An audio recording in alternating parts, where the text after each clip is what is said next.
শীতকালে শোল মাছের মতো মজা হয়তো আর কোনো মাছেই নেই, এটা আমার ধারণা। হ্যালো ভিউয়ার্স, আসসালামু আলাইকুম। আজকে আমি শোল মাছ ভুনা করব। এই শোল মাছটা আমার খুব পছন্দের একটা মাছ। এই মাছটা ভুনা করার জন্য আমি একটা কড়াইতে তেল নিয়ে নিয়েছি এবং তেলটা ভালো করে গরম হলে এর মধ্যে আমি পেঁয়াজ কুচি দিয়ে দিব। যেহেতু আমি মাছের সাথে কিছু আলু যোগ করব, সেহেতু পেঁয়াজটা খুব বেশি প্রয়োজন নেই, পরিমাণ মতো দিলেই হবে। আলু না দিলে সেক্ষেত্রে পেঁয়াজের পরিমাণটা অনেকটাই বাড়িয়ে দিতে হতো। পেঁয়াজটা আমি কিছুক্ষণ ভাজে নেব, আবার একটু লবণ দিয়ে দিলাম যাতে পেঁয়াজটা দ্রুত নরম হয়ে যায়। এখন এই পেঁয়াজটা ভেজে নিয়ে এর মধ্যে আমি দিয়ে দিব আদা রসুন বাটা। আমার কাছে তরকারিতে আদা রসুনটা একটু বেশি দিলেই খেতে ভালো লাগে, তাই আমি একটু বেশিই দিই সব সময়। আদা রসুনটা কিছুক্ষণ তেলে ভেজে নিব যাতে গন্ধটা না থাকে। এখন আমি দিয়ে দিলাম সামান্য একটু পানি, আর দিয়ে দিলাম হলুদ, মরিচ, ধনিয়ার গুঁড়ো। আপনারা আপনাদের পছন্দ মতো ঝালটা দিবেন। আমি একটু ঝাল খেতে বেশি পছন্দ করি, এই জন্য মরিচের গুঁড়োটা একটু বেশি দিয়েছি।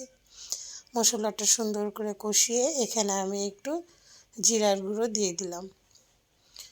আসলে শোল মাছে জিরের গুঁড়ো আমি দুই পর্যায়ে দিই, প্রথমে কষানোর সময় একটু এবং পরে আবার একটু দিই।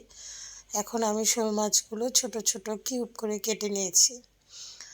আমি শোল মাছটা ছোট ছোট করে কেটে রান্না করতে পছন্দ করি। আসলে আমাদের বিক্রমপুরে শোল মাছ এভাবেই বেশিরভাগ রান্না করা হয়, তবে অনেকে চাকচাক করেও রান্না করে, তবে এটাই বেশি খেতে মজা হয়। আর সাথে দিয়ে দিলাম কিছু আলু।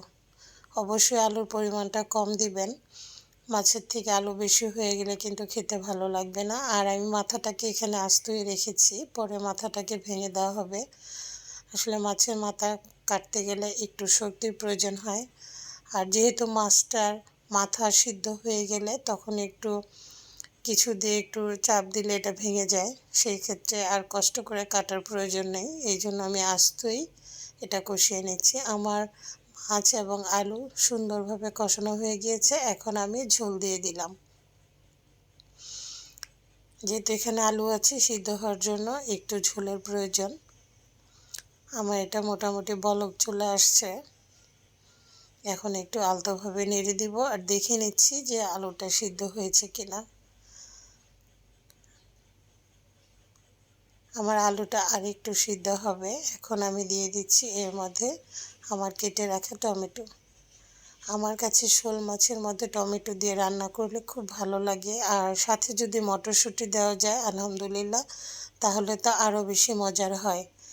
কিন্তু এখনও আমি বাজারে মটরশুঁটি পাইনি, এজন্য আমি মটরশুঁটি ছাড়াই এটা রান্না করছি। এখন এই যে মাথাটাকে আমি ভেঙে দিচ্ছি। আমার মা খুব মজা করে শোল মাছ ভুনা করতেন। আমি বেশিরভাগ রান্নায় আমার মাকে ফলো করে রান্না করি। উনি পৃথিবীতে নেই, কিন্তু ওনার হাতে রান্নাগুলো, এক একটা রান্নার এক এক টেস্ট আমার সব সময় খাওয়ার সময় মনে পড়ে। এই জন্য আমি আমার মায়ের স্টাইলেই সবসময় রান্না করি, আর সেটাই আপনাদের সাথে একটু শেয়ার করি। জানি না আপনাদের কাছে কেমন লাগে। এখন আমার তরকারিটা কিন্তু প্রায় হয়ে আসছে, আমার আলুটাও সিদ্ধ হয়ে গেছে। একটু লবণটা চেখে নিলাম। এখন দিয়ে দিচ্ছি ধনিয়া পাতা।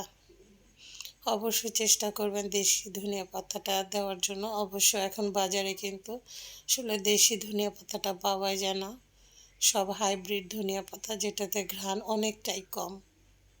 তবে আমি বাজারে গেলেই খুঁজতে থাকি যে দেশি ধনিয়া পাতা পাওয়া যায় কি না। ধনিয়া পাতাটা দেওয়ার পরে সুন্দর একটা ঘ্রাণ বেরিয়েছে, মাশাল্লাহ।